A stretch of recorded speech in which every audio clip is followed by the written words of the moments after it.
खबरों के ताजा तरीन के साथ में शैलेंद्र। सबसे पहले प्रमुख खबरें। रीवा की पहली हिंदी फिल्म जंतर मई में ओटीटी प्लेटफॉर्म पर होगी रिलीज। 29 अप्रैल को जारी होगा टीजर। कथावाचक धीरेन्द्र शास्त्री के खिलाफ मानहानि और आईटी एक्ट की धारा के तहत मामला दर्ज करने की मांग। मोबाइल मैकेनिक द्वारा युवती को ब्लैकमेल करने का मामला प्रकाश में आया और लुटेरों ने करीब से 50 रुपए के शपथ पत्र के वसूले 1000। मीडिया के पहुंचने पर लौटाए राशि। खबरों को आगे हम विस्तार से देखेंगे। मोबाइल मैकेनिक द्वारा युवती को ब्लैकमेल करने का मामला प्रकाश में आया है। सिटी कोतवाली अंतर्गत आज एक युवती महिला हेल्प डेस्क पहुंची और बताया कि लगभग 4 महीने पहले उसने अपना मोबाइल एक मैकेनिक को बनाने के लिए दिया था, जिसमें कुछ फोटो और वीडियो थे, जिसे लेकर वो उसे ब्लैकमेल कर रहा है और उसके पति को मारने की धमकी दी। इसके अलावा मारपीट भी की है। अब तक 20,000 रुपये वो आदमी ले चुका है। क्या है पूरा मामला, आइए जानते हैं पीड़ित युवती से। क्या घटना घटी है आज कोतवाली आए हैं? सर, मैं कोतवाली आई थी तो मेरे साथ कुछ भी वो नहीं किया गया है। वो मेरे को ब्लैकमेल कर रहा है, 3 महीने से परेशान कर रहा था। क्या शुरुआत कैसे हुई, कहाँ कैसे? शुरुआत हुई थी, मैंने फ़ोन को बनाने के लिए दिया था तो वो मेरा पूरा मोबाइल का बायोडाटा ले लिया था और उसी से मेरे को ब्लैकमेल करने चालू कर दिया। मेरे हस्बैंड को धमकी देने लगा कि अगर बात नहीं करोगी तो मैं तेरे हस्बैंड को मार दूंगा। अब मारा भी है मेरे हस्बैंड को। रुपए भी मांग रहा था? जी सर, मेरे से पैसे भी मांगा है। जब भी मांगता था तो 2000 3000 जैसे मेरे पास होते थे तो मैंने दिया। टोटल उसको 20,000 रुपये दिया है अभी तक? जी अभी क्या नाम है तक। उसका? राजेश सोंधिया नाम है। दुकान किस नाम से संचालित है वहाँ? वहाँ दुकान खोला है अपनी बहन के नाम से, रतन सोंधिया के नाम से। कहाँ पे दुकान?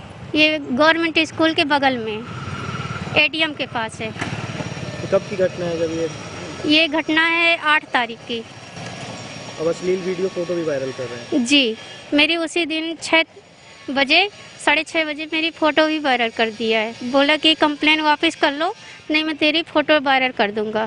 तो मैंने उसकी बात नहीं मानी तो उसने मेरा फ़ोटो वायरल कर दिया। कब की घटना है लगभग? ये 8 तारीख की घटना है।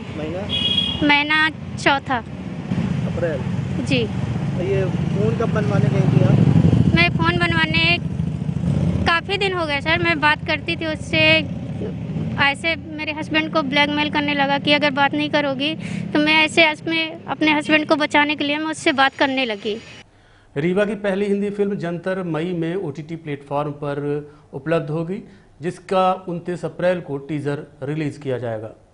रीवा की पहली Hindi film Jantar OTT platform पर रिलीज होगी। जी हां, रीवा की पहली हिंदी फिल्म जंतर, जिसके डायरेक्टर और प्रोड्यूसर असलम रजा हैं, उन्होंने बताया कि फिल्म एक हॉरर एडवेंचरस फिल्म है, जिसकी कहानी एक ऐसे गांव पर है जो श्रापित है। अब वो क्यों श्रापित है, क्या वो श्राप टूट पाएगा, कैसे गांव के लोगों को एक भ्रम से दूर और एक सच्चाई के करीब लाया जाता है, यही फिल्म की कहानी है। उन्होंने बताया कि फिल्म को बनकुइया दादर में 90% शूट किया गया है। वहीं कुछ हिस्सा रीवा शहर में भी फिल्माया गया है। फिल्म को हिंदी में शूट किया गया था, लेकिन फिल्म को हिंदी के साथ साथ इंग्लिश, तमिल, तेलुगु, कनेडियन और चाइनीज भाषा में भी सब टाइटल के साथ दिखाया जाएगा। फिल्म का टीजर 29 अप्रैल को यूट्यूब के असलम आफ्ताब क्रिएशन पर रिलीज किया जाएगा। वहीं फिल्म को मई में ओटीटी प्लेटफॉर्म के अमेजन प्राइम, एमएक्स प्लेयर और हंगामा प्ले पर दिखाया जाएगा। फिल्म में कई उम्दा कलाकार हैं जो अहम किरदार निभा रहे हैं, जिसमें असलम रजा, आफ्ताब रजा, आफ्ताब आलम, मुस्कान सिंह, मुस्कान तिवारी, आशीष कुशवाहा, सुभाष गुप्ता, प्रतीक, राहुल सिंह, संदीप तिवारी, फातिमा बेगम और वरिष्ठ रंगकर्मी शैलेंद्र द्विवेदी सहित अन्य कलाकार हैं। फिल्म के डीओपी मनोज एमजे फोटोग्राफी हैं, जिन्होंने फिल्म के ज्यादातर भाग को शूट किया है। फिल्म में डिस्ट्रीब्यूट किंग्स प्रोडक्शन राजा भैया कर रहे हैं। फिल्म के बारे में डायरेक्टर असलम रजा ने बताया कि फिल्म की कहानी 2003 से 2007 के बीच की है। फिल्म की कहानी को बहुत ही अच्छे तरह से सजाया गया है। फिल्म में वीएफएक्स का काम भी बहुत अच्छी तरीके से दिखाया गया है। फिल्म की एडिटिंग में करीब 3 महीने का वक्त लगा। ये फिल्म रीवा और रीवा के लोगों के लिए बहुत खास है। फिल्म रीवा की ऐसी कला को प्रस्तुत करती है जिसके लिए लोग मुंबई, दिल्ली जाते रहते हैं। अब उस तरह की फिल्में हमारे रीवा में भी शूट हो सकती हैं, ये तो फिल्म देखने के बाद ही आपको पता चलेगा। फिल्म को लेकर हमने फिल्म के प्रोड्यूसर और डायरेक्टर असलम रजा से बात की। तो दोस्तों, हमने एक बहुत ही प्यार से फिल्म बनाई है जिसका नाम है जंतर। यह रीवा की एक लोकल फिल्म है जो कि हिंदी में रिलीज हो रही है और पहली एक ऐसी फिल्म है जो कि OTT प्लेटफॉर्म में हिंदी में रीवा की तरफ से जा रही है। OTT प्लेटफॉर्म्स में MX प्लेयर, अमेजॉन और हंगामा प्ले में यह फिल्म रिलीज होने वाली है। दोस्तों, इस फिल्म का ट्रेलर 29 अप्रैल को यूट्यूब में लॉन्च होगा। यूट्यूब चैनल का नाम है असलम आफ्ताब क्रिएशन। वहां पर जाके आप 29 अप्रैल को ये आप ट्रेलर देख सकते हैं। बहुत सारा प्यार दीजिएगा। दोस्तों, बता दूं कि ये मूवी ज़्यादातर 90% 95% जो बनकुइया है वहाँ पर शूट हुई है। कुछ भाग रीवा में शूट हुआ है। तो हिंदी के साथ साथ हम इस फिल्म को और भाषाओं में, जैसे कि हिंदी, इंग्लिश, तमिल, तेलुगु, कन्नड़ा, चाइनीज भाषा में भी सबटाइटल के साथ हम अपने आपको OTT प्लेटफॉर्म्स में दिखाएंगे। साथ ही बता दें कि फिल्म में जिस तरह का जो सिनेमाटोग्राफी किया गया है वो बहुत ही उम्दा लेवल किया गया है। फिल्म का production house Aslam Aftab studio यानी एडिटिंग का जो भी काम हुआ वो भी हुआ है। इसमें बहुत सारे कलाकार हैं। मेन कलाकार में मैं खुद असलम रजा हूँ, उसके अलावा आफ्ताब रजा, मुस्कान तिवारी, मुस्कान सिंह, आफ्ताब आलम, उसके अलावा और कई साथी अन्य कलाकार जैसे सुभाष जी हो गए, अमरदीप सोनी हो गए, उसके अलावा भी बहुत ही अच्छे उम्दा कलाकार। कथावाचक धीरेन्द्र शास्त्री के खिलाफ मानहानि IT एक्ट की धारा के तहत मामला दर्ज करने की मांग जायसवाल समाज ने की है। बागेश्वर धाम के पीठाधीश्वर धीरेन्द्र कृष्ण शास्त्री के खिलाफ जायसवाल समाज ने पुलिस को ज्ञापन सौंपा है। समाज के लोगों ने मांग की है कि धीरेन्द्र कृष्ण शास्त्री के खिलाफ मानहानि और IT एक्ट की धाराओं के तहत मामला पंजीबद्ध किया जाए। समाज के लोगों ने बताया कि धीरेन्द्र शास्त्री के द्वारा उनके आराध्य देव सहस्त्रबाहु के प्रति अभद्र टिप्पणी की गई है, जिससे समाज के लोगों की भावनाएं आहत हुई हैं। वहीं इस मामले को लेकर OBC समूह के पप्पू कनौजिया ने भी अपने साथियों के साथ रीवा SP को ज्ञापन सौंपा है। आइए आपको सुनाते हैं समाज के लोगों ने क्या मांग की है। क्या नाम है आपका? मुन्ना लाल जायसवाल। क्या शिकायत लेकर आए हैं इस वक्त? हम लोग एक्चुअली जायसवाल महासभा के सभी लोग पदाधिकारी हैं। हमारे जायसवाल समाज के आराध्य देव भगवान सहस्त्रबाहु अर्जुन के खिलाफ छतरपुर के बागेश्वर धाम के कथावाचक धीरेन्द्र शास्त्री द्वारा अभी भोपाल में एक कार्यक्रम के दौरान अभद्र टिप्पणियां की हैं। उनको धर्मग्रंथों का ज्ञान नहीं है। आधी अधूरी बात को लेकर के मिथ्या रूप से वो जानकारी समाज को प्रस्तुत करते हैं।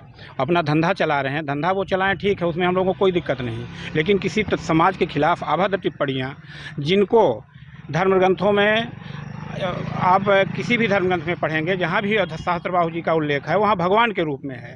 मध्य प्रदेश की सरकार ने भी सहस्त्रबाहु जयंती में ऐच्छिक अवकाश घोषित कर रखा है और भगवान सहस्त्रबाहु का दर्जा दे रखा है। उसके बावजूद उन्होंने बलात्कारी, कुकर्मी, तमाम गलत तरीके के शब्दों का प्रयोग करते हुए अपमान किया है। तो हमारा पूरा समाज, पूरे देश का समाज आज 2 दिन से लगातार तमाम धरना प्रदर्शन, ज्ञापन और FIR की मांग कर रहा है। आज हम लोग भी यहाँ एकत्रित हुए हैं कि धीरेन्द्र शास्त्री के खिलाफ FIR दर्ज करके कार्यवाही की जाए, और अगर ऐसा नहीं होता है तो 1 हफ्ते बाद हम सब लोग उनका पुतला दहन और कोर्ट में जाने की ये तमाम लड़ाइयाँ लड़ने के लिए मजबूर होंगे। कहाँ पर कार्यक्रम था, कब बोलेंगे? भारतीय कुश्ती संघ के अध्यक्ष ब्रिजभूषण शरण पर FIR दर्ज कर गिरफ्तार किए जाने के संबंध में SFI के पदाधिकारियों ने ज्ञापन सौंपा है।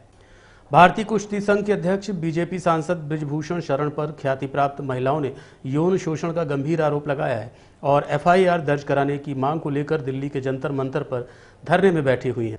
लेकिन सेक्सुअल हैरेसमेंट के मामले में अभी तक कोई कार्रवाई नहीं की गई है। देश का गौरव बढ़ाने वाली खिलाड़ियों की जायज मांगों का समर्थन करते हुए SFI के कार्यकर्ताओं ने राष्ट्रपति के नाम संभागायुक्त को ज्ञापन सौंपा है। ज्ञापन दिया, आप लोग इस संबंध में ज्ञापन दिए हैं? ये ज्ञापन इस संबंध में हम लोगों ने दिया है कि जो देश की जो है एथलीट्स खिलाड़ी हैं, जो देश की पहलवान खिलाड़ी हैं, जो इस देश का जो है गौरव बढ़ाने का काम कर रही हैं अंतर्राष्ट्रीय स्तर पर, उनके साथ भारतीय जनता पार्टी के सांसद ब्रिजभूषण शरण सिंह के द्वारा जो यौन शोषण किया गया और उनकी शिकायतों के बाद भी अभी तक इस देश की भारतीय जनता पार्टी की सरकार है इस देश के अंदर, और उनके खिलाफ कोई कार्रवाई नहीं हो रही है। तो हम लोग ज्ञापन के माध्यम से ये मांग कर रहे हैं कि ये जो बलात्कारी उनका सांसद है ब्रिजभूषण शरण सिंह, उसके खिलाफ जो है गिरफ्तारी की जाए और जो इस देश की महिला खिलाड़ी है उनके साथ न्याय किया जाए। हाँ, उनके साथ न्याय किया जाए और इस देश में खिलाड़ी और महिलाओं का सम्मान किया जाए, उनके सम्मान की रक्षा हो सके। इन तमाम मांगों को लेकर हम लोगों ने राष्ट्रपति महोदय को ज्ञापन दिया है कि राष्ट्रपति महोदय इस पर हस्तक्षेप करें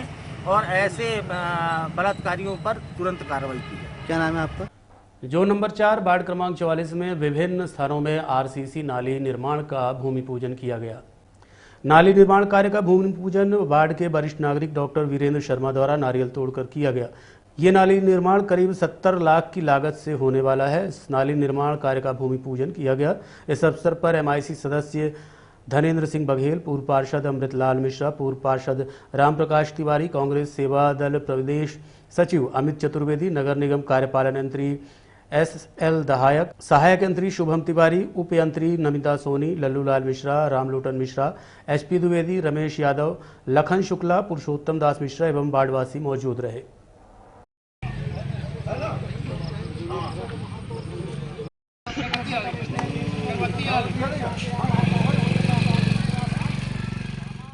रीवा जिले में इन दिनों एक तरफ जहां राजस्व विभाग, रजिस्ट्री विभाग की जो कलेक्ट्रेट परिसर में स्थित है, वहां रिश्वतखोरी का मामला प्रकाश में आया है। ग्रामपाली थाना बैकुंठपुर निवासी कृष्णेंद्र शुक्ला द्वारा अपने मृतक पिता की शिकायत शपथ पत्र के लिए 50 रुपए के स्टाम्प को 100 रुपए में खरीदा। फिर उसमें टाइपिंग और नोटरी बनवाने के लिए जब पहुंचा तो उससे 1000 रुपए लिया गया। गनीमत थी कि लुटेरों द्वारा लूटे गए युवक ने यह बात मीडिया कर्मियों को बताई। तत्काल मीडिया कर्मी मौके पर पहुंचे, जहां मीडिया कर्मियों को देखकर लुटेरे वकील ने गरीब युवक को 700 रुपये लौटा दिए। लेकिन यहां पर देखने को मिला कि ईमानदारी करने के बाद भी 50 रुपये के स्टाम्प में 400 का युवक को भुगतान करना पड़ा। इतना ही नहीं, स्टाम्प विक्रेता द्वारा खुलकर कहा गया कि रिश्वत देकर स्टाम्प लगाया जाता है तो अतिरिक्त राशि वसूली जाती है। युवक से 1000 लेने वाले वकील ने अपनी गलती को टाइपिस्ट के सिर पर मढ़ दिया। गौरतलब है कि हमेशा स्टाम्प की कमी बताई जाती है और फिर मनमाने कीमत पर स्टाम्प बेची जाती है। इसके बाद अगर टाइपिंग और नोटरी कराई गई तो 50 रुपये की कीमत का स्टाम्प 1100 रुपये का बना दिया जाता है। इस तरह से कलेक्ट्रेट रीवा और जिला पंचायत परिसर में स्टाम्प वेंडरों और टाइपिंग वालों और नोटरी वालों द्वारा खुलेआम लुटाई की जा रही है। स्टाम्प खरीदा है, कितने का स्टाम्प आपको मिला? 100 रुपए का। कितना उसमें मूल्य लिखा है? 50 रुपए। इसको नोटरी करवाए हैं आप, आपको कितना शुरू में लगा? 1000। 1000 रुपए नोटरी का लगा है नोटरी का। कहाँ से बनवाए हैं आप? यहाँ से, तहसील से। तहसील से? किस जगह से बनवाए हैं?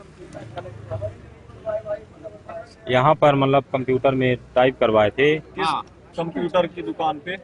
कंप्यूटर की दुकान ये है रतन कंप्यूटर, रतन कंप्यूटर है ना। यहाँ टाइपिंग करवाए है ना? जी, टाइपिंग करवाए। और 1000 रुपए कौन लिया था आपसे? ये एक बुजुर्ग लोग बैठे थे, वकील साहब उधर बैठे हैं, वो लिए थे 1000 रुपए जी। नोटरी का? नोटरी का। नोटरी आपने बनवाया है, आपने 1000 रुपए लिया था शुल्क। अब हम लोगों के आने के बाद आपने 700 रुपए लौटा दिया है।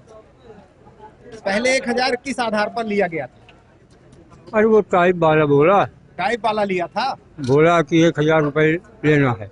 जी। टाइप वाला तो बोला कि आपने लिया अपने मन से, क्योंकि हाथ में मैंने ले लिया, बात वो है।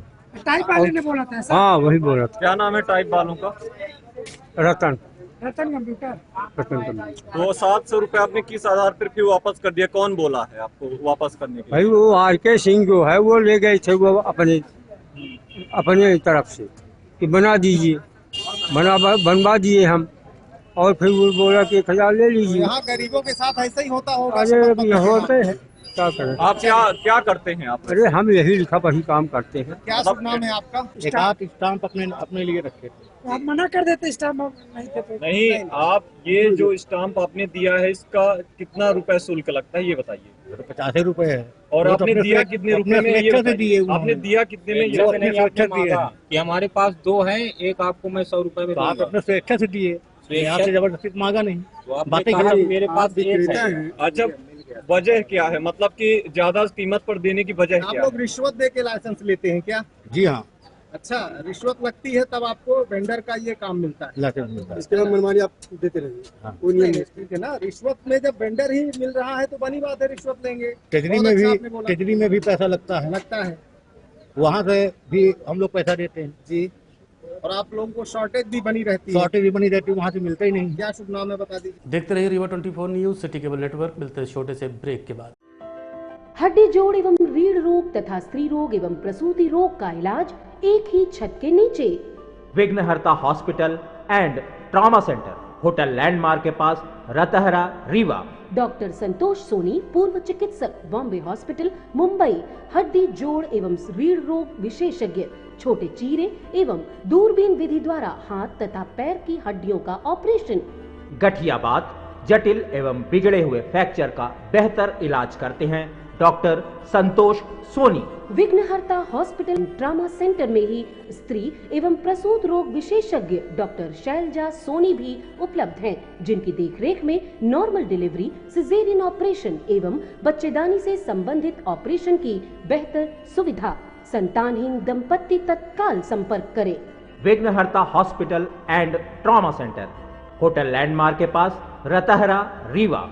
सुविधाजनक एवं सफल इलाज हेतु आज ही संपर्क करें। विघ्नहर्ता hospital and trauma centre, hotel landmark के पास, रतहरा, रीवा। मोबाइल नंबर 7828781983 अथवा 8462956774 पर।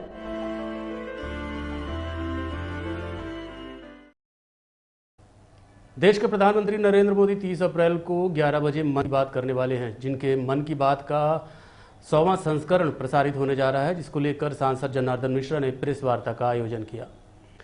सांसद जनार्दन मिश्रा ने मीडिया को बताया कि नरेंद्र मोदी के रूप में पहली बार ऐसा नेतृत्व आया है जिस पर पूरे देश को गर्व है।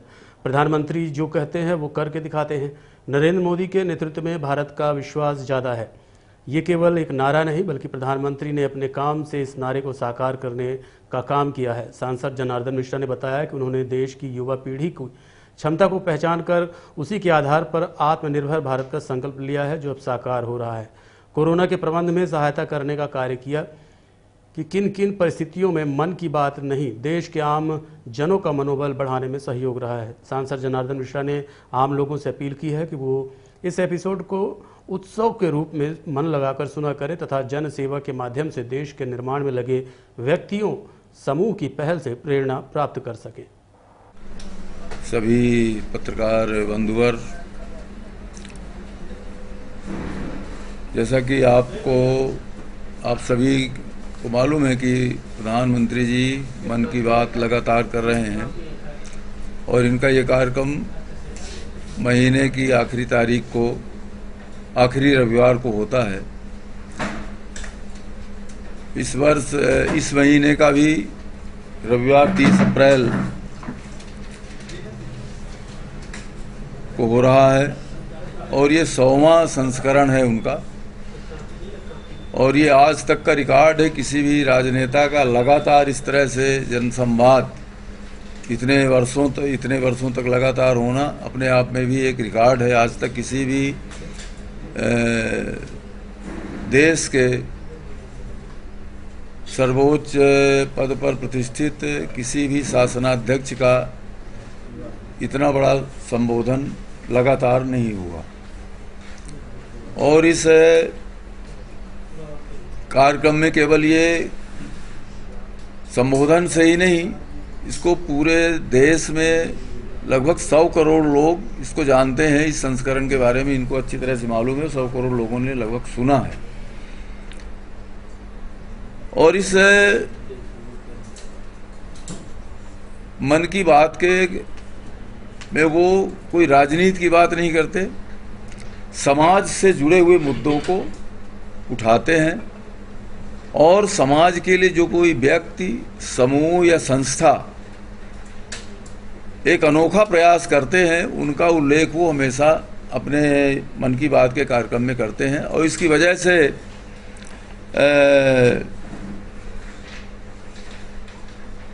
उनके इस प्रेरणादायी उद्बोधन से खिलौना उद्योग में बार बार उन्होंने खिलौना उद्योग का कई संस्करणों में उल्लेख किया और इस वजह से 95% खिलौना उद्योग अब घरेलू उत्पादन में परिवर्तित हो गया है। इसी तरह से पर्यटन के क्षेत्र में जिन लोगों ने काम किया, जहां जिस तरह की संभावनाएं दिखी, उसका भी उल्लेख उन्होंने किया। इस वजह से पर्यटन के क्षेत्र में भी मन की बात के कार्यक्रम की वजह से बढ़ावा मिला। मन की बात जिस समय ये कोरोना जैसी महामारी इस देश में आई और उन्होंने मन की बात के माध्यम से इस देश के लोगों में आत्मविश्वास पैदा किया। सामान्य जन तक की छोटे छोटे प्रयासों की चर्चा की। एक सामूहिक ताकत उन्होंने पैदा की पूरे देश में कोरोना के प्रति लड़ने में।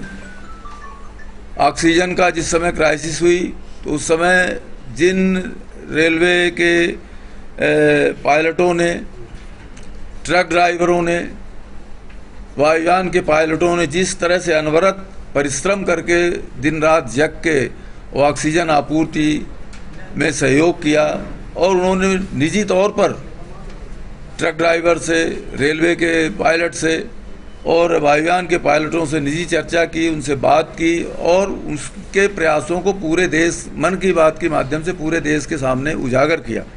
तो इस तरह से भी उन्होंने संकट काल में मन की बात को एक माध्यम बना करके पूरे देश के मनोबल को बढ़ाए रखने का काम किया। और इस वजह से आज पूरे दुनिया में मोदी जी की छवि एक जन नेता के रूप में, समाज सेवी जन नेता के रूप में प्रस्तुत हुई है। और मैं आपके माध्यम से ये अपील करना चाहूँगा कि 30 अप्रैल को जो उनका 100वां संस्करण रविवार को प्रसारित होने जा रहा है 11 बजे, आम जन एक उत्साह के रूप में इस आयोजन में सम्मिलित हों और देश में के निर्माण में लगे। आज के अंक में इतना ही। देखते रहिए रीवा 24 न्यूज़। नमस्कार।